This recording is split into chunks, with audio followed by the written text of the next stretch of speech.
In this video, I'm going to be showing you a method that I think a lot of people are going to attempt with Easy Green Screen 8 for doing green on green.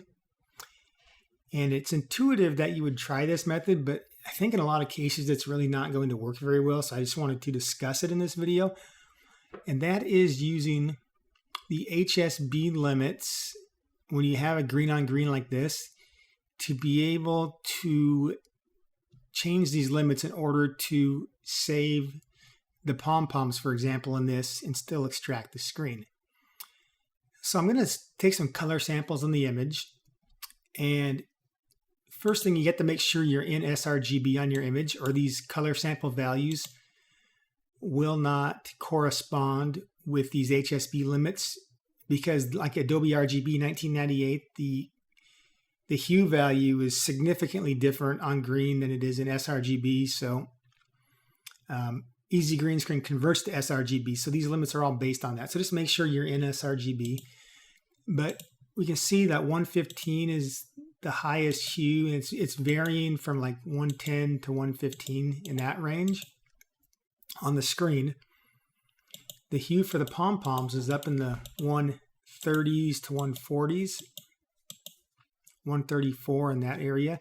So it stands to reason that if the highest the screen is 115 and the lowest the pom-pom is 134, if we put the maximum hue between those at like 125, we're only extracting greens from 95 to 125.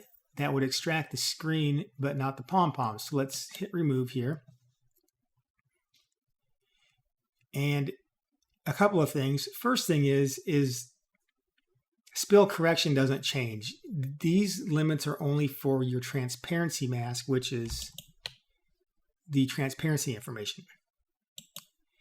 So with the spill correction off, you can see that there's still some of these areas that got extracted.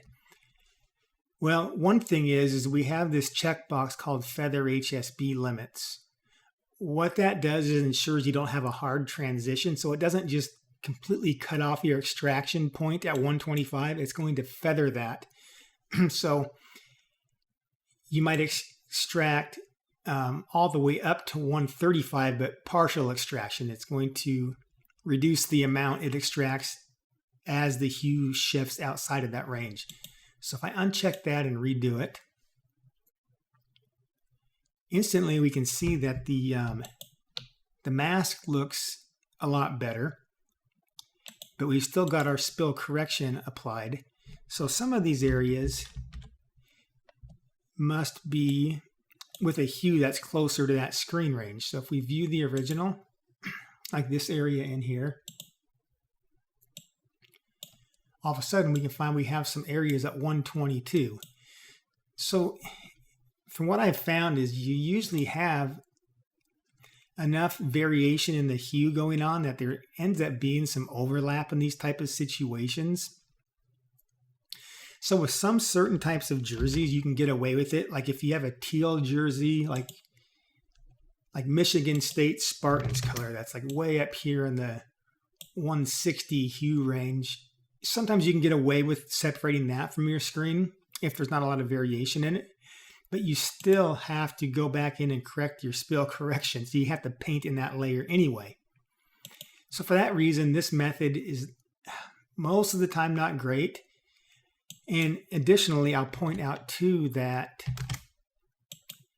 if you ever change this hue minimum and increase this, like say you go up to like 110 or something, that can affect the edges of the hair and make the hair kind of choppy. Also, if you turn the HSB or the Feather HSB limits off, that can make the hair a little bit choppy. I'm not going to spend a lot of time in this video explaining all the reasons why, but for the hair, really this hue minimum is best at like 95 or lower.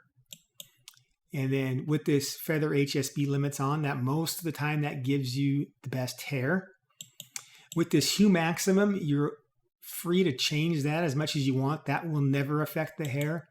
The brightness minimum will almost never affect the hair. And the saturation minimum very rarely affects the hair unless you go really high, like above like 50 to maybe 60, you can start seeing that affect the edges of the hair, but for the most part not. But this hue minimum and this feather HSB limits, really, if you want the best looking hair, you should leave these alone. Although there's some tricks, if you move these, you can get some detail back in the hair. I'm not going to describe that too much details in this video. I was just trying to show you here to kind of save you some time. Don't spend too much time trying to use this method. If you see a green on green like this, there's better methods to do. So watch the other green on green recovery videos I have.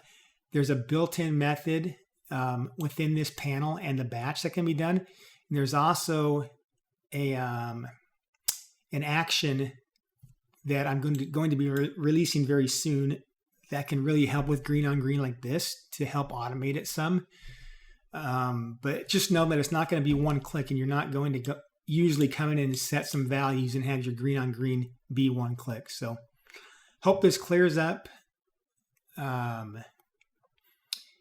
any questions you might have about using this for this kind of situation.